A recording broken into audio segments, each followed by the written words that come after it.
అమ్మాయిలకి కుళ్ళి పుట్టేలా ఉన్నాడండి. సినిమా పేరు లైలా కాదన్న, శ్రీలీల అని పెట్టాలన్నా. బ్రో లైలా ఎలా ఉంది? బాగుందా? మేడం విశ్వక్సేన్ అమ్మాయి గెటప్లో ఎలా ఉంది? అమ్మాయిలకి కుళ్ళి పుట్టేలా ఉన్నాడండి.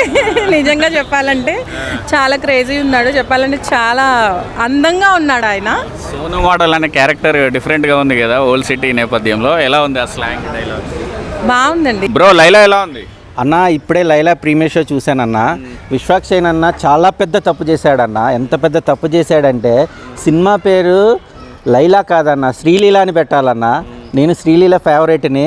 ఈ సినిమా చూస్తుంటే శ్రీలీలే నాకు గుర్తొచ్చిందన్న. విశ్వక్సేన్ అన్న కోసం రేపు పొద్దున ప్రొడ్యూసర్స్ డేట్లు బుక్ చేసుకోవాలి. హీరోయిన్ కిందన్న షాపింగ్ కాంప్లెక్స్ ఓపెనింగ్స్ కూడా మన లైలానే సెలబ్రేట్ అయిపోయిందన్న ఈ దెబ్బతో. అంత కామెడీగా ఉంది సినిమా.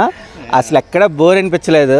నా చిన్నప్పుడు ఎప్పుడో జంబలగడ్డ మమ్మ చూశాను, నరేష్ గారి లేడీ గెటప్ చాలామంది వేశారు, కానీ విశ్వక్సేన్ అయితే కనుక జీవించేశాడన్న. అసలు సినిమా బాగుంది, చాలా బాగుంది. మోడల్ గెటప్ ఎలా ఉన్నాడు ఓల్డ్ సిటీ అబ్బాయి? బాగుందన్న. అది యాక్చువల్గా ఏంటంటే అదంతా రఫ్ అండ్ టఫ్గా ఉంది.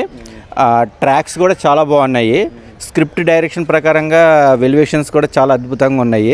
ఆర్టిస్టుల పర్ఫార్మెన్స్, కామెడీ రైమింగ్ బాగుందన్న. టోటల్ ఏంటంటే నాకు కామెడీ మూవీ చూస్తున్నట్టు ఉంది, కానీ నా ఫేవరెట్ హీరోయిన్ని డామినేట్ చేశారని ఒక ఇంటి అయితే నాకు గట్టిగా తగిలింది.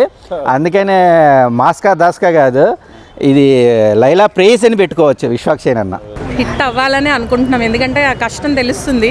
ఆయన అంత అందంగా రెడీ అయ్యి అసలు అమ్మాయిలు కూడా కుళ్ళు పుట్టేలా చేశాడు అంటే